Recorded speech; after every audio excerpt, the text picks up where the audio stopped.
Bonjour à tous et bienvenue dans cet atelier sur l'audit des processus et des applications qui supportent ces processus.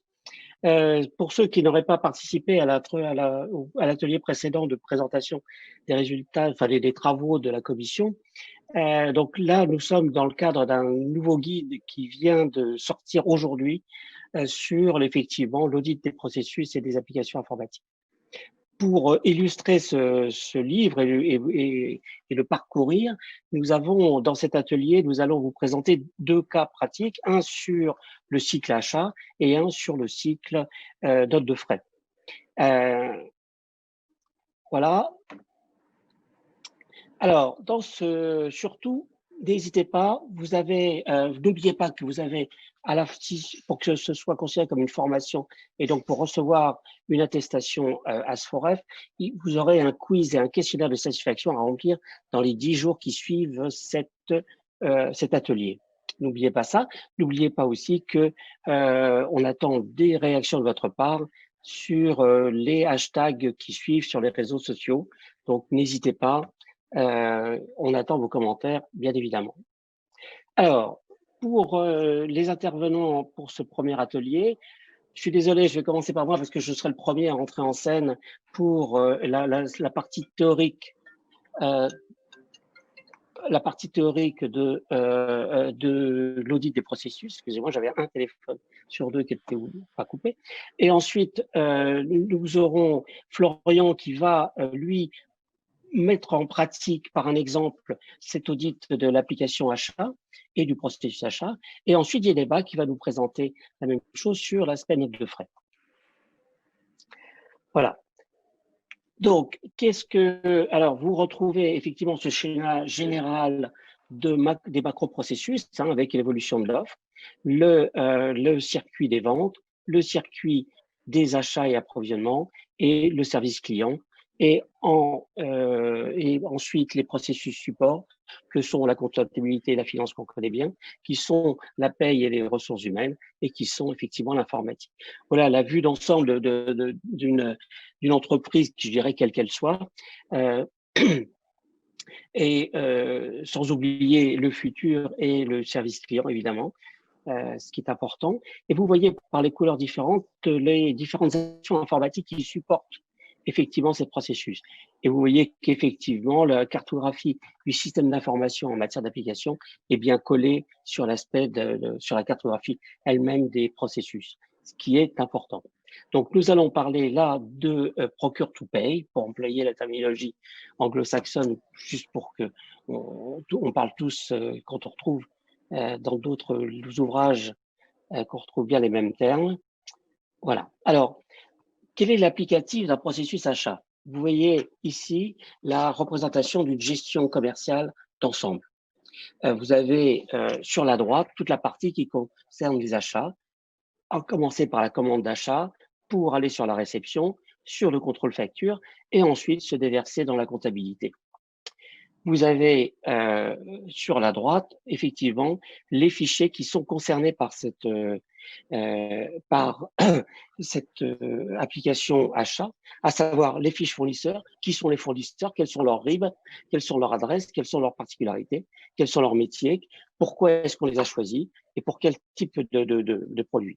On a ensuite le catalogue tarifs et produits, qui est le catalogue produit qui fait le lien entre la fournisseur et les produits que l'on veut acheter et qui ont été référencés dans le cadre de l'entreprise.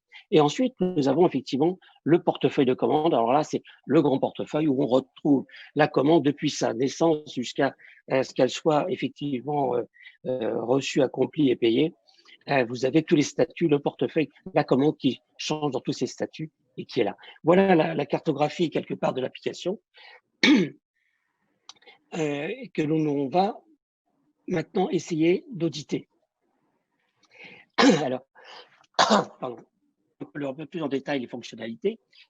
Nous allons avoir une gestion de contrôle d'accès qui est importante pour l'application achat parce que c'est toutes les délégations de signature. Vous savez que la commande d'achat, c'est ce qui engage le plus l'entreprise. C'est là où effectivement, on prend des dispositions pour le compte de l'entreprise. Donc, il est important que ce soit contrôlé. Donc, séparation des tâches et profil des utilisateurs, qui a le droit de passer des commandes, pour quel produit, jusqu'à quel montant, etc., etc. Donc, tout est là. Et là, c'est un point majeur pour nous, auditeurs, pour auditer cette application. Ensuite, nous avons les mises à jour des données maîtres. Les fichiers fournisseurs, les RIB, par exemple, si on change les RIB, on voit très bien qu'on va payer quelqu'un d'autre plutôt que le fournisseur attitré. Donc, effectivement, une application très importante sur la gestion de ces données maîtres. De même pour le fichier des prix. Ensuite, nous avons le fichier des commandes. On en parlait un petit peu. Donc là, c'est qui a le droit de passer des commandes et qui a le droit de valider les commandes et qu'est-ce que c'est que passer des commandes et qu'est-ce que c'est que valider des commandes, comment on le fait, avec quoi, quel genre de produit, quel fournisseur référencé, quel produit référencé, etc., etc., à quel prix et compagnie. Ensuite, on va avoir la réception qui est très importante. C'est la réception des marchandises et la réception des services. J'insiste bien sur le fait que même si ce sont des services immatériels, il faut les réceptionner. Et puis, la gestion des abonnements, qui est un cycle un peu à part, dont on pourra revenir dessus, qui lui, c'est notamment toute l'énergie qui est là et un certain nombre de locations et autres aspects. Voilà. Et enfin, le contrôle facture, qui là est le point clé pour nous au niveau du contrôle interne, puisque c'est au moment où on va intégrer les factures donc dans le système, on va contrôler à la fois les prix, les conditions de paiement, et on va contrôler aussi les quantités et la qualité des services ou des produits intégrés. Voilà. Donc ensuite, on descend en comptabilité et là on arrive dans l'application, on change d'application, on n'est plus dans la gestion commerciale, mais on rentre dans l'application comptabilité, le schéma d'écriture à vérifier parce que Dieu sait s'il peut y avoir des erreurs d'intégration et d'écriture comptable à ce niveau-là. Les contrôles de l'intégration, c'est-à-dire est-ce qu'on n'a pas oublié quelques factures au passage, par exemple, ou si on est en matière de cut-off, est-ce qu'on n'a pas oublié quelques opérations. Et ensuite, le contrôle débit égal crédit, qui est sur lesquels les comptables ne sont pas contents. Voilà. Ensuite, on va passer sur le règlement, la mise en place des règlements dans les campagnes, la validation des ordres de paiement, et enfin la gestion des comptes fournisseurs, lettrage et parage pour analyser effectivement toutes les données. Donc voilà l'application que l'on se doit d'auditer. Alors comment est-ce qu'on va auditer? Eh bien, je vous présente là maintenant sur la partie droite plutôt de ce slide. On reviendra ensuite sur le reste. C'est les entrées, les traitements, les sorties et les fichiers. Voilà, c'est ce qui compose une application. Donc on va identifier, on va aller chercher tous les contrôles qui sont propres à l'entrée des données, qui peut être de la saisie du fichier d'intégration, etc. Peu importe le format, toujours est-il qu'on a besoin de contrôle, par exemple, pour être sûr que on va passer une commande. Est-ce que c'est avec un fournisseur qui est autorisé dans l'entreprise? Est-ce que c'est les produits qui sont autorisés? Est-ce que, etc. Voilà. Donc là, en fonction du cas, on va bien imaginer quels sont les types de contrôles qui doivent être programmés, qui doivent être embarqués dans l'application pour effectivement éviter qu'on passe des commandes qui ne seraient pas celles que l'on veut, que l'entreprise veut accepter dans ses engagements. On va avoir la même chose pour des autres données entrées qui vont être les réceptions. Donc, est-ce que la réception, notamment d'abord, il y a bien une commande parce que on ne peut pas accepter des réceptions sans commande, qu'on se le dise, et etc., etc. Et quel type de réception, effectivement, est-ce que on est bien sur des nombres d'unités, etc. Enfin, tout un certain nombre de contrôles. Donc là, on imagine en fonction du produit, en fonction du service, etc. Quel type de contrôle peut avoir. Et ensuite, l'autre entrée de données qui va être importante, c'est effectivement la facture du fournisseur que l'on va intégrer, sauf si effectivement on est en autofacturation, mais c'est un cas particulier. Donc voilà. Donc à chaque fois, qu'est-ce qu'on va pouvoir évidencer comme contrôle sur ces entrées, hein, et là, c'est vraiment de la réflexion propre à chaque type d'entrée et chaque type de commande. Ensuite, on va voir les contrôles. Il faut que les traitements soient contrôlés. Alors, par exemple, le traitement, ça va être le traitement, on va valider que les commandes selon le profil, le montant et le montant, est-ce qu'il y a besoin d'une double signature ou pas? Est-ce que c'est effectivement ce contrôle existe? Est-ce qu'il est bien rendu obligatoire, etc., etc. Ou par exemple, est-ce qu'on a bien une réception systématique des commandes avant qu'on puisse effectivement valider une facture?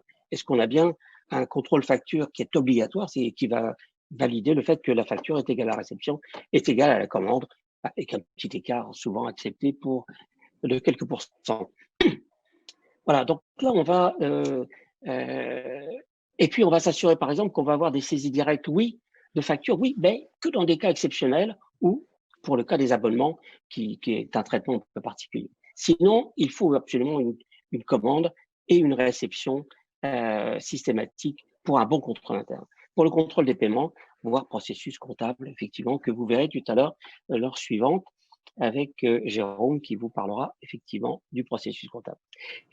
La sortie des données, donc là aussi, tout ce qui sort doit être contrôlé. Par exemple, est-ce que on va pouvoir une commande avant qu'elle va sortir que si elle est passée par un contrôle budgétaire, par exemple? Est-ce que, en fonction de la personne ou du service, est-ce qu'effectivement on a bien un budget qui existe pour et qui n'est pas dépassé pour l'engagement que crée cette nouvelle commande? Voilà le type de contrôle que l'on va faire sur entrée, traitement, données et sur les données elles-mêmes, on va revenir dessus.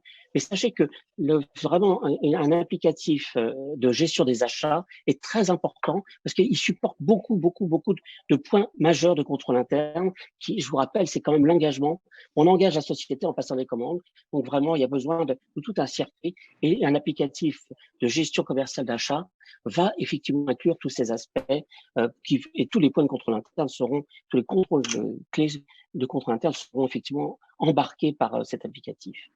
Alors, quand on regarde sur les fichiers maîtres, ben, d'abord, le bon plan, la bonne pratique pour les fichiers maîtres, c'est qu'il y ait une journalisation de toutes les modifications, ce qui veut dire qu'on peut toujours trouver l'image avant, l'image après sur une modification qui est apportée. Donc ça, c'est important.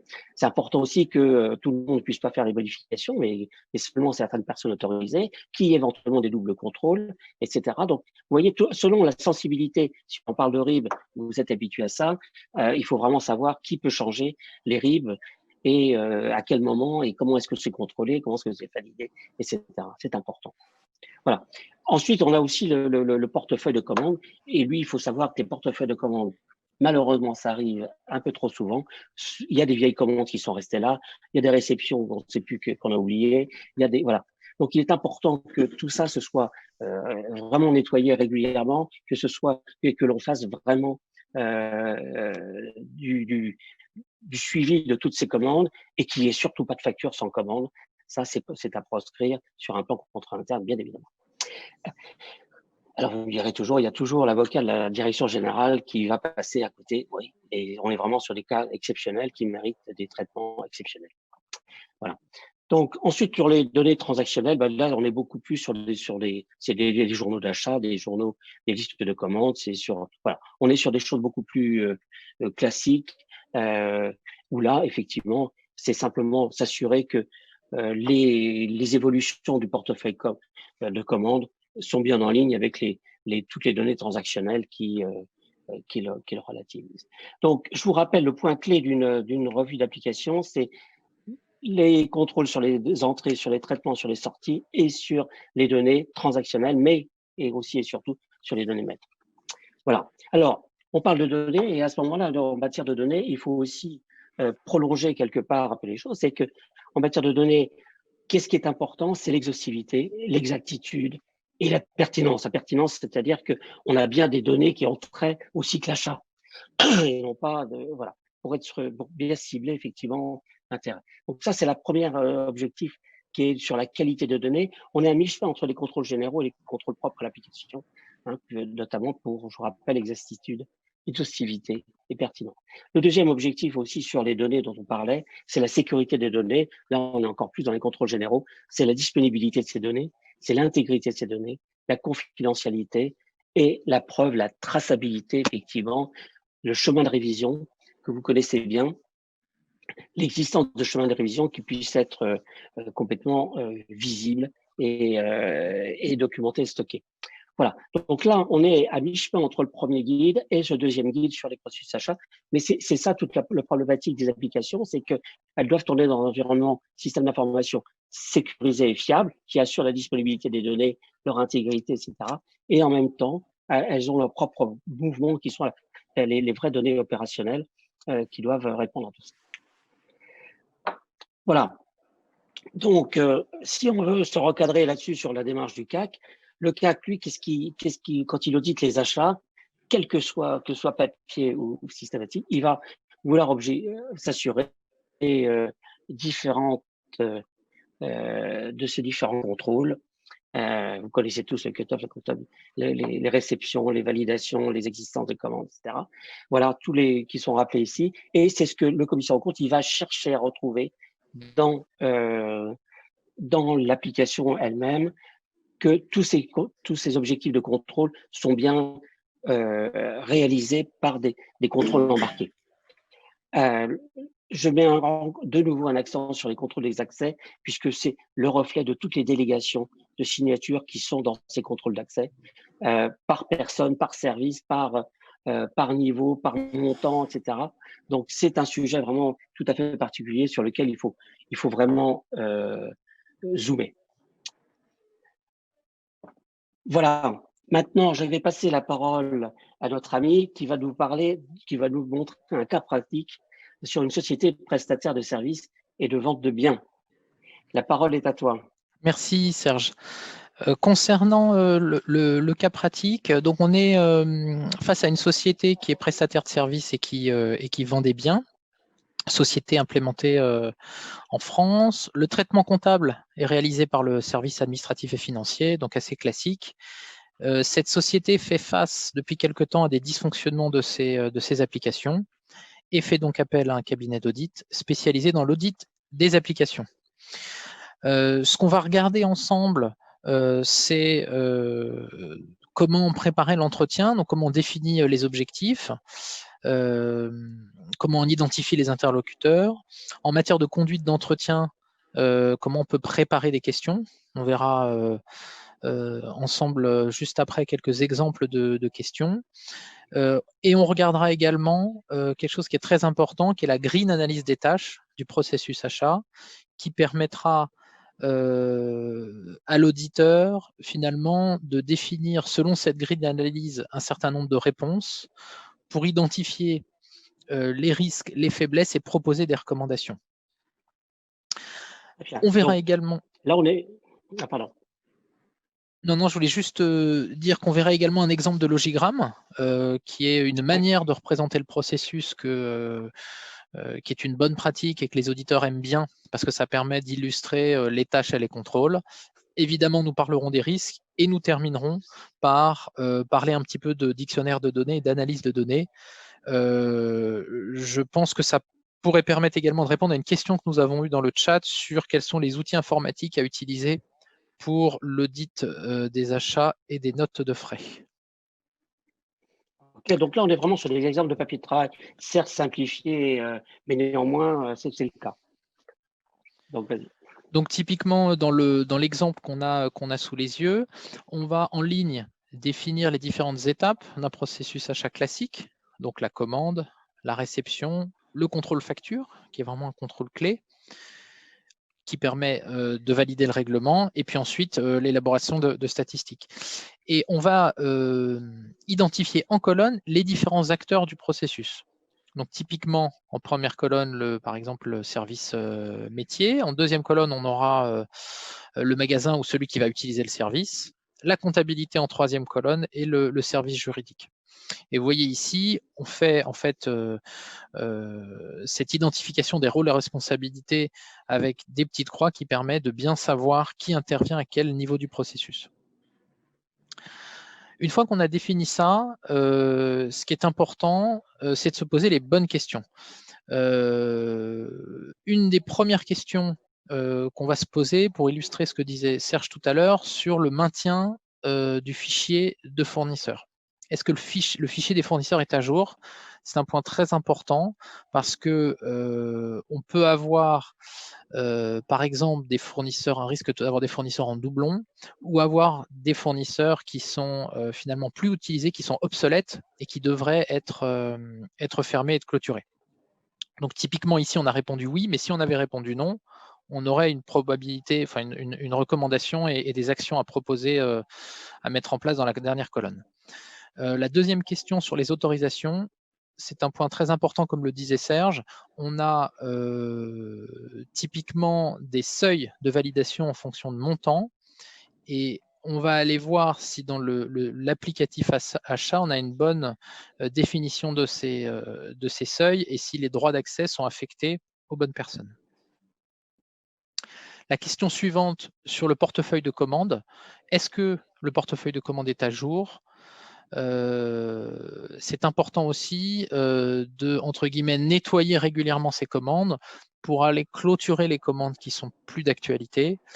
Le risque, notamment par rapport à ça, c'est d'avoir des difficultés quand on essaie de rapprocher ces commandes des réceptions et des factures. Si on a beaucoup d'anciennes commandes, ça vient polluer l'analyse. Donc, la bonne pratique, c'est de revoir régulièrement son portefeuille de commandes pour supprimer, par exemple, les commandes anciennes qui sont non soldées.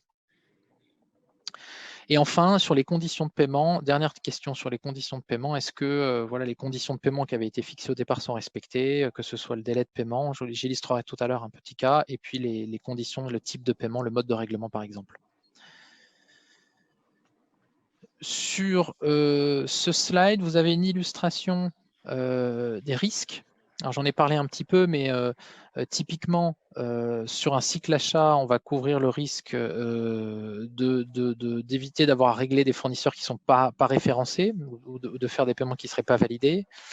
On a également un risque de commande excessive, c'est-à-dire qu'on peut potentiellement se retrouver dans une situation où on reçoit plus que ce qu'on a commandé. Si le contrôle qui est fait lors de la réception n'est pas efficace, on peut se retrouver avec un surplus de marchandises, par exemple. Le risque 3, réception non validée, je viens d'en parler un petit peu. Le risque 4, Serge en a parlé tout à l'heure. On peut avoir dans certains cas des factures sans commande ou sans réception. Ça demande à être regardé de très près et on s'attend à ce que ce nombre de cas soit extrêmement réduit et clairement identifié. Risque 5, évidemment, risque de fraude. Il ne faut pas oublier que sur le processus achat, on est à la fin sur un règlement à un tiers et que donc si les RIB, la mise à jour des RIB n'est pas correcte, n'est pas complètement maîtrisée, on a un risque potentiel de fraude, évidemment. Et le double paiement, j'illustrerai tout à l'heure ce qu'on peut faire, notamment au travers de l'analyse de données sur ce sujet. En point d'audit, Serge l'a dit tout à l'heure, mais c'est classique, exhaustivité, intégrité et fiabilité. Et puis un risque plus pour l'entreprise, puisqu'en fait, voilà, pour assurer une bonne continuité d'exploitation, évidemment, une entreprise doit pouvoir faire des achats, les réceptionner et les payer pour qu'elles fonctionnent correctement. Alors, sur le logigramme, donc ça, c'est typiquement une représentation qu'on apprécie parce qu'elle permet de manière visuelle de voir les différentes étapes en colonne et puis les acteurs en ligne. Donc typiquement ici, on a deux services qui sont concernés. Le début du process où le service concerné va passer une commande. On a ensuite l'étape de validation qui peut se faire par exemple dans un applicatif en fonction de montant que j'évoquais tout à l'heure. Une fois que la commande est passée, on va recevoir ce qu'on a commandé. Et on a ici, juste après, le contrôle qui est le plus important, contrôle au niveau du process achat, qui est finalement le rapprochement entre ce qu'on a reçu et ce qu'on a commandé. C'est important de s'assurer qu'on reçoit bien ce qu'on a commandé.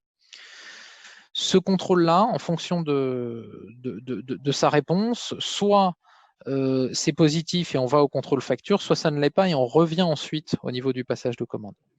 Si c'est positif, on va pouvoir passer la main au service comptable qui va vérifier que la facture est correcte, qu'elle correspond bien à la réception et à la commande, et va autoriser le règlement pour que le fournisseur soit payé.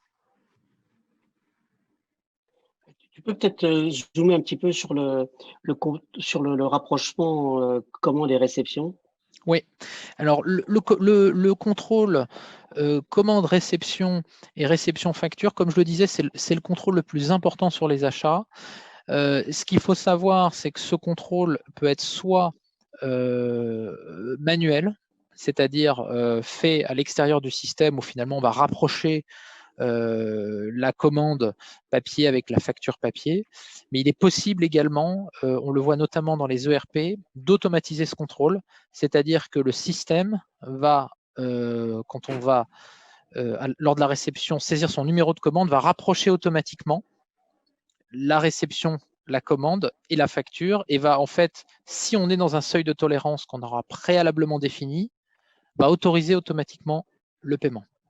Et dans ce cas-là, évidemment, on est amené à auditer ce contrôle automatique l'intérêt que ça peut avoir, c'est que finalement, l'entreprise ne validera manuellement que les paiements qui ne sont pas dans cette tolérance. Donc, ayez bien en tête qu'on peut tout à fait le tester sous forme de contrôle automatique si l'entreprise a déployé un applicatif ou un ERP au niveau des achats qui peut permettre de gérer cela. Ensuite, un exemple de question à se poser dans la continuité sur ce processus achat. Je vais illustrer 2 questions. La première, qui est: est-ce que les écarts de réception sont gérés systématiquement par les métiers concernés? Ça, c'est un point très important parce qu'on se rend compte parfois que ce ne sont pas forcément les métiers, les directions métiers qui ont commandé, qui gèrent les écarts, ce qui peut créer des anomalies en termes de contrôle interne. Donc ça, c'est un point très important. Et la deuxième question que je souhaitais également zoomer avec vous, c'est est-ce que les conditions de paiement sont respectées? Je souhaitais ici vous donner un petit exemple parce qu'en fait, on voit beaucoup d'entreprises en ce moment qui font l'objet de contrôle de la part de la DGCCRF et de la Directs, qui sont les directions régionales des entreprises de la concurrence, de la consommation et du travail. Et en fait, elles vérifient que la loi LME est respectée. Vous savez, ce sont les fameux 60 jours de délai de paiement maximum pour régler son fournisseur.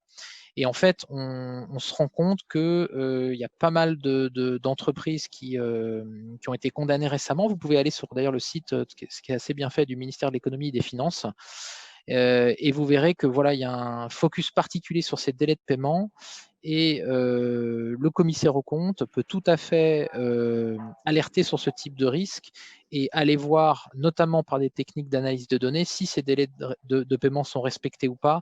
Voilà, le message est aussi de dire qu'il ne faut pas nécessairement attendre le contrôle de la DGCCRF. Le commissaire aux comptes peut aussi avoir un rôle à jouer pour évaluer la conformité de cette loi LME. Sur ce slide-là, une illustration de quelques contrôles clés typiques et d'une grille d'analyse qu'on vous propose, qui peut être utilisée pour aller finalement faire le diagnostic sur les différentes thématiques, s'il existe ou pas un bon niveau de contrôle interne. Donc on va retrouver typiquement les trois sous-thèmes dont a parlé Serge tout à l'heure: contrôle sur les entrées, contrôle sur les traitements et contrôle sur les sorties, où effectivement on va regarder à chaque fois un certain nombre de points de contrôle.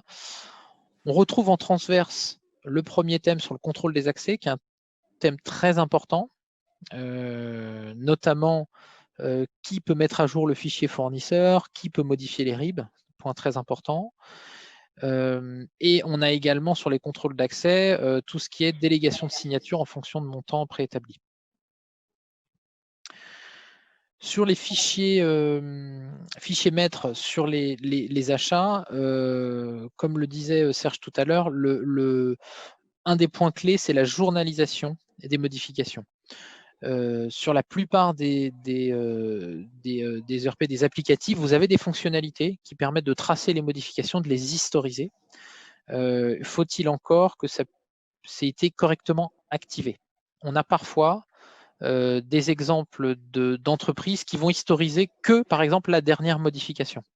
Et dans ce cas-là, évidemment, on a un problème de piste d'audit puisqu'on ne peut pas remonter suffisamment sur l'exercice comptable, par exemple, et donc on perd la traçabilité et c'est une limite importante. Donc on peut tout à fait recommander d'augmenter cette piste d'audit.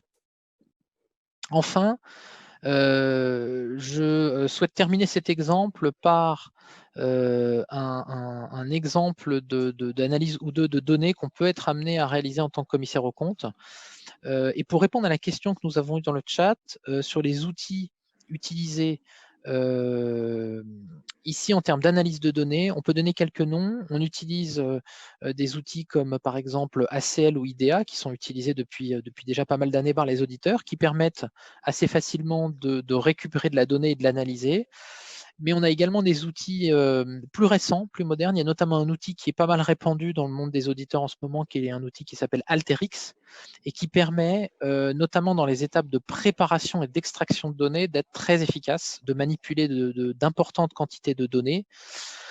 Donc voilà pour la réponse à la question sur 3 exemples d'outils qui peuvent être utilisés pour faire ces travaux d'analyse de données. Maintenant, si on se concentre peut-être sur la droite du slide pour donner 2 exemples d'illustration de ce qu'on peut faire en analyse de données. L'analyse de données, elle peut permettre de faire plusieurs choses. Je vais donner une première illustration par rapport à ce processus achat sur finalement l'analyse de toutes les commandes et de toutes les factures pour voir si on n'a pas des factures qui n'auraient pas été rapprochées de commandes. Donc ça, typiquement, on peut être amené à le faire pour vérifier ce qu'on évoquait juste avant avec Serge, qui est est-ce que les factures qui sont sans commande sont effectivement des cas isolés, des cas qui sont justifiés, et ça permet de s'assurer qu'on n'ait pas d'autres factures qui auraient dû faire l'objet d'une commande et d'une réception, mais qui sont en fait passées dans un circuit plus court et réservé à d'autres typologies d'achats. Donc ça, typiquement, avec l'analyse de données, on peut le faire parce qu'on est capable d'analyser un gros volume de données. Le deuxième exemple que je souhaitais évoquer avec vous sur l'analyse de données, c'est sur l'analyse des potentiels double paiement fournisseurs. On peut tout à fait récupérer sur, par exemple, un exercice fiscal, ou même plusieurs, l'ensemble des commandes, l'ensemble des paiements qui ont été effectués, l'ensemble des factures avec les numéros de facture et les dates de paiement. Et en fait, en analysant ça encore une fois avec ces outils que j'évoquais juste avant, on va pouvoir identifier les potentiels paiements en doublon. Comment on va faire ça? On va simplement analyser tous les paiements qui ont le même montant et le même numéro de commande ou le même numéro de facture. Et c'est très intéressant. Souvent, ça nous donne une liste, si on le fait sur plusieurs années, de quelques dizaines, vingtaines ou trentaines de lignes, qui sont des potentiels paiements en doublon. Et avec ça, on va pouvoir aller voir la direction comptable et regarder manuellement s'il s'agit de vrais paiements en doublon, ici il s'agit de faux positifs, c'est-à-dire de cas qui en fait sont expliqués et justifiés, mais qui voilà, sont apparus dans notre analyse. Une mission très intéressante. Merci beaucoup. Qui permet voilà, de couvrir ce fameux risque dont on a parlé tout à l'heure d'analyse de doublons de paiement fournisseurs potentiels. Merci Florian. Très bien. Ben voilà pour ce qui est de l'aspect processus achat. Si vous avez quelques questions pour y répondre à la fin de cet atelier, j'ai tout de suite passé la parole à Djeneba qui va nous parler du processus note de frais. Bonjour à tous. Donc, avec l'impulsion de la transformation numérique, les applications dédiées à la gestion de notes de frais se développent de plus en plus et s'inscrivent pleinement dans la vision d'entreprise intelligente. Donc, on vient de parler de transformation numérique. Il faut savoir que dans les entreprises, la plupart des projets de gestion de notes de frais sont généralement délaissés à tort. Et encore plus dans le cas de la transformation numérique. Donc, quand on parle de transformation numérique, bien entendu, on parle d'expérience client, on parle de l'innovation, de technologie et des données, donc du big data. Et les dépenses de notes de frais sont de grandes sources de données, de valeurs qui doivent être exploitées par l'entreprise. Donc, les entreprises attendent une grande qualité et une sécurité de données pour faire face aux risques, notamment celui du redressement URSSAF, par exemple. Le commissaire aux comptes aura pour objectif d'audit de donner des avis de recommandations sur la qualité et la sécurité de ces données dans le cadre de la gestion de notes de frais. Alors, le processus de notes de frais. Donc, dans ce processus, nous faisons intervenir plusieurs services. Le service administratif pour la gestion des notes de frais, la comptabilité et la paye. Donc, pour la gestion de notes de frais, précédent.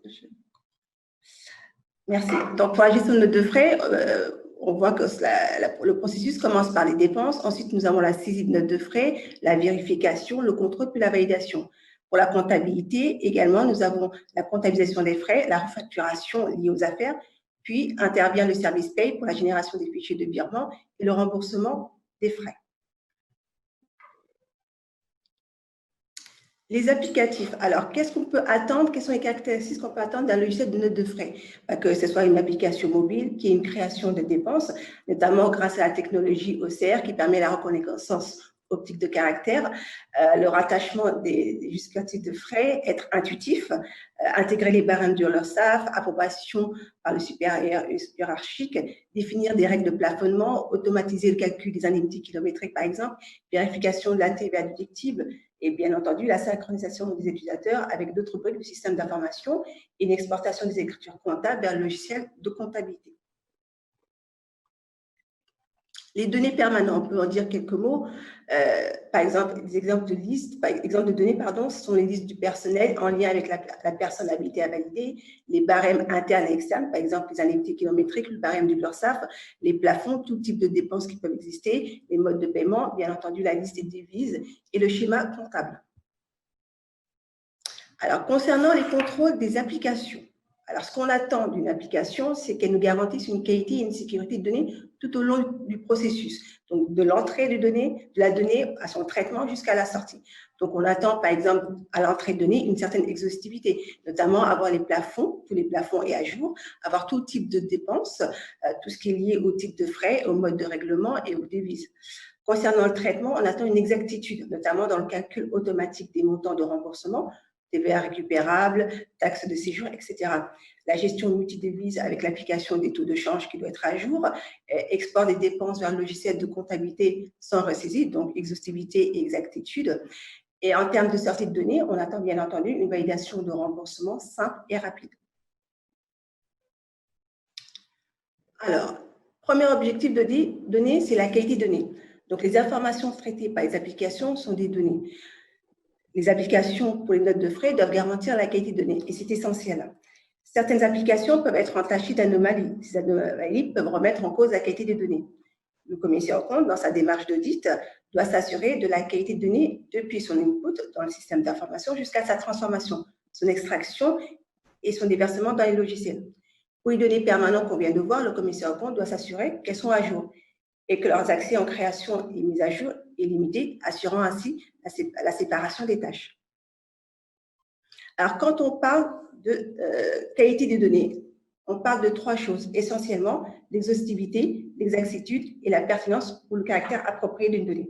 Par exemple, pour l'exhaustivité, les bases de données alimentées par les frais au taux d'URSSAF doivent fournir une information exhaustive à l'entreprise. Exactitude, les données traitées par l'application ne doivent être entachées ni d'erreur, ni de mission, ni de faute, ni de fraude. On attend un degré de confiance dans la donnée. Concernant la pertinence ou le caractère approprié, la pertinence des données est relative à la fin, à savoir ici la détermination du montant des frais à comptabiliser et à rembourser. Les données doivent être adaptées aux besoins. Alors, ce qu'on peut dire, c'est que si on a une qualité de données, donc exhaustivité, caractère approprié, exactitude, ça nous permet d'éviter d'avoir des coûts cachés et des redressements d'URSSAF. Une petite aparté concernant la conservation des justificatifs de notes de frais. Les documents et justificatifs à tenir à disposition des services URSSAF peuvent désormais être numérisés. Il y a un arrêté du 23 mai qui a défini toutes les modalités de numérisation. Alors, deuxième objectif, on parle de la sécurité de données. Alors, on peut utiliser l'acronyme DICP, qui veut dire disponibilité, intégrité, confidentialité et preuve. Donc, ce qu'on attend d'une application, c'est qu'elle soit disponible, c'est-à-dire que tous les utilisateurs de l'application doivent avoir accès aux informations dont ils ont besoin au moment opportun. Il faut donc veiller à ce que ces systèmes n'aient aucune défaillance, bug informatique, problème de connexion, système bloqué, etc. Quand on parle d'intégrité, c'est que le système de sécurité de l'application doit permettre d'empêcher toute modification des informations stockées ou transmises par le système ou d'effectuer des détournements ou des fraudes. Confidentialité, aucune personne non autorisée ne doit avoir accès aux informations sensibles sur la gestion des notes de frais. Par exemple, le nombre d'étoiles d'un hôtel inclusif ou encore le montant d'un repas. Donc, l'application devra permettre de restreindre l'accès aux seules personnes autorisées. Et quant à la preuve, ce sera un descriptif de la sécurité par des journaux d'action.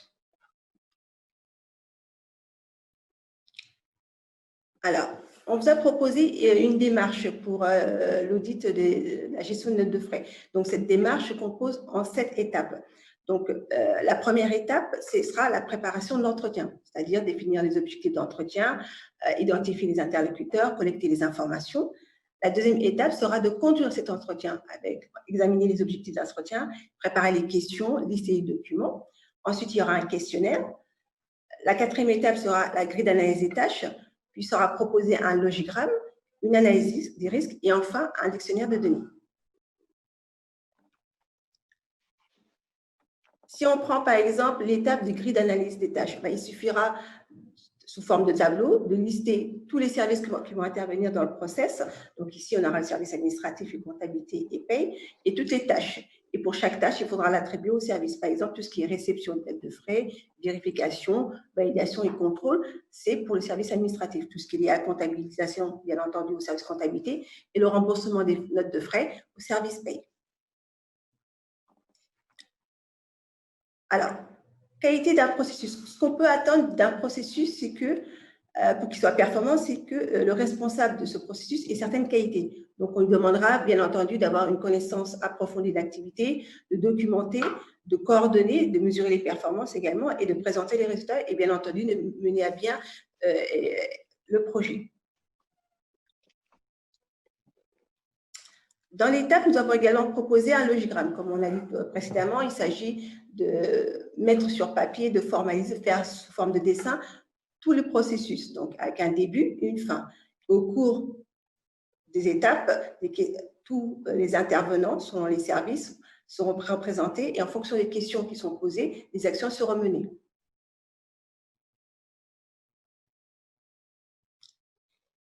Alors, concernant la grille d'analyse des tâches qui fait partie d'une des étapes, pareil, il s'agira de lister tous les services qui vont intervenir lors du processus, plus les salariés.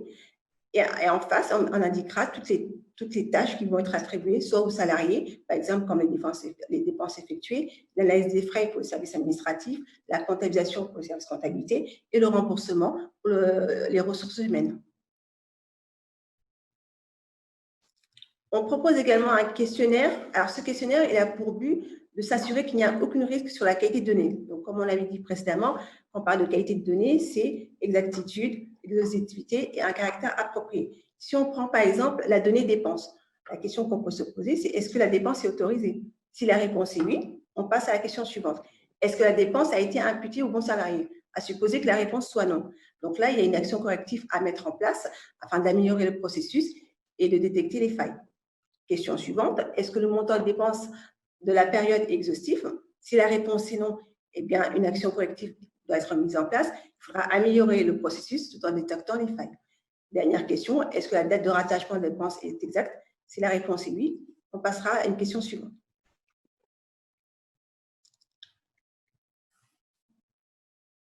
Alors, la grille d'analyse des tâches. Donc là, il s'agit d'identifier les risques et en face de cette identification, présenter un point d'audit.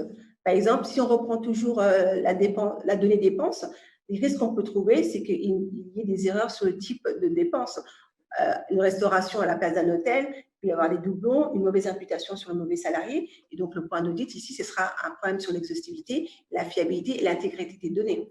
Si on prend l'exemple des barèmes risques identifiés, ça peut être des données erronées ou non mises à jour. Et dans ce cas-là, le point d'audit sera également exhaustivité, fiabilité, intégrité de données.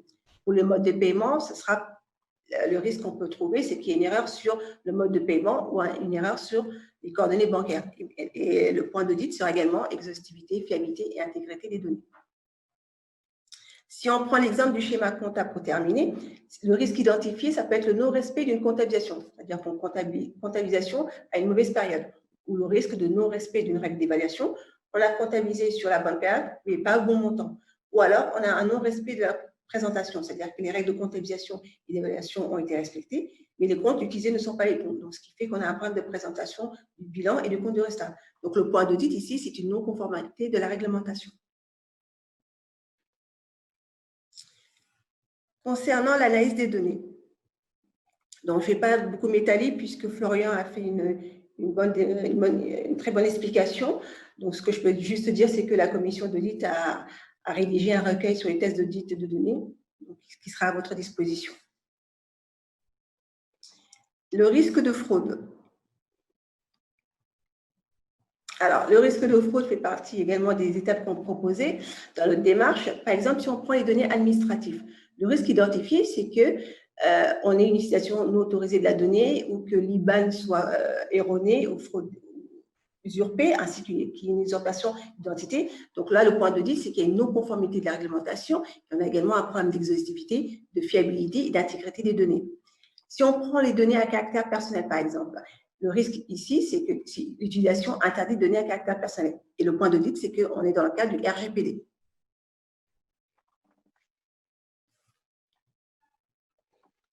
Alors, nous avons proposé un exemple qui serait un exemple en deux parties. Dans la première partie, on vous propose de façon non exhaustive les normes d'exercice professionnel, donc les NEP qui peuvent être utilisées. Et dans une deuxième partie, les étapes qui sont recommandées pour mener à bien un audit sur la gestion des notes de frais. Par exemple, la NEP 315, prise de connaissance d'identité et de son environnement, la NEP 265, communication et faiblesse du contrôle interne, NEP 330, test de procédure, la NEP 240, prise de considération de la possibilité de fraude lors de l'audit des comptes. La deuxième étape, c'est toutes les étapes qu'on peut préconiser pour mener à bien notre audit. La première étape, ce serait un entretien avec le service RH et les services intervenants dans le processus. L'étape 2 serait d'illustrer le processus par un logigramme. L'étape 3 serait une analyse des risques et bien entendu des fraudes. L'étape 4 serait une analyse des données pour s'assurer de la qualité des données. L'étape 5 serait la mise en place d'un dictionnaire de données, c'est-à-dire collecter les données, cartographier, c'est-à-dire construire un répertoire unique de données pour identifier la source.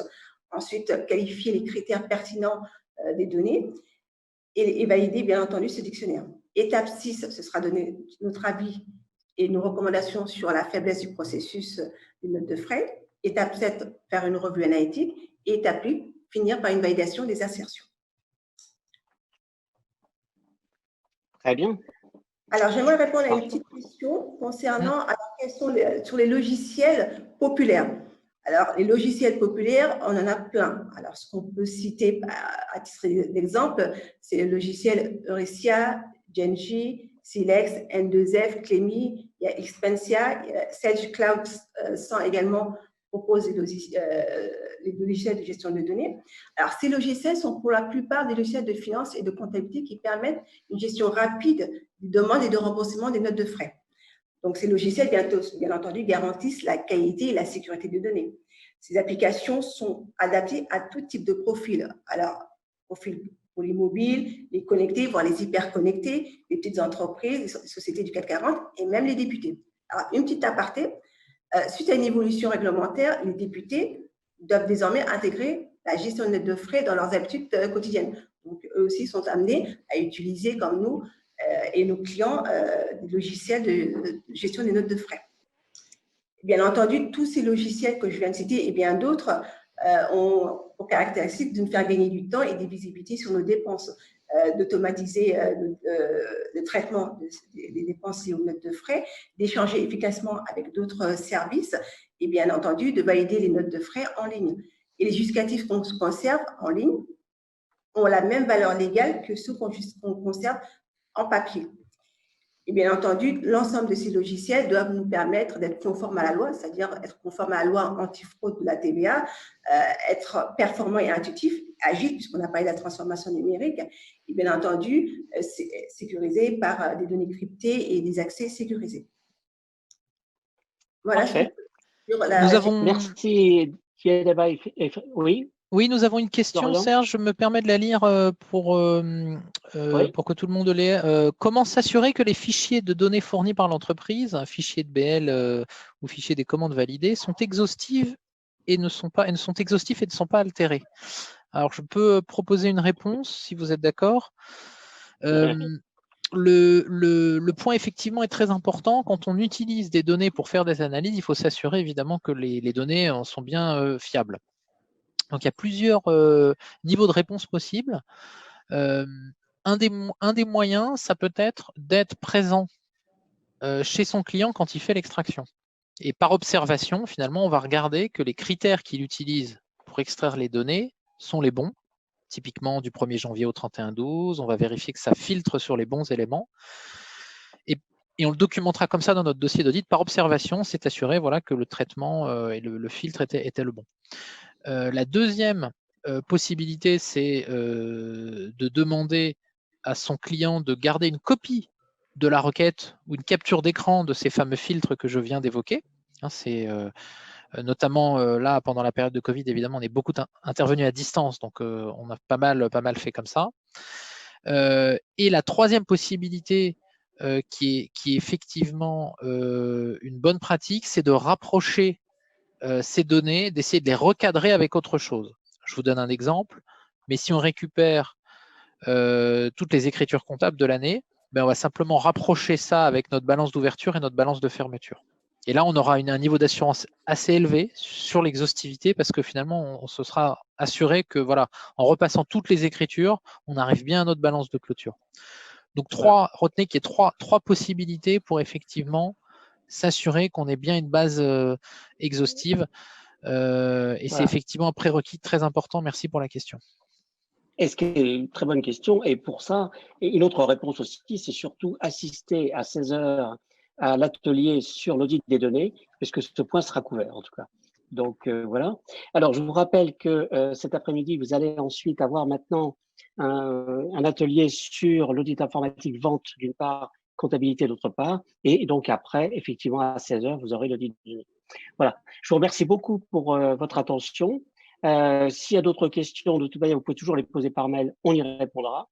Et puis, n'oubliez pas le quiz et le questionnaire de satisfaction pour pouvoir avoir votre attestation de formation. Voilà. Bon après-midi. À bientôt. Au revoir.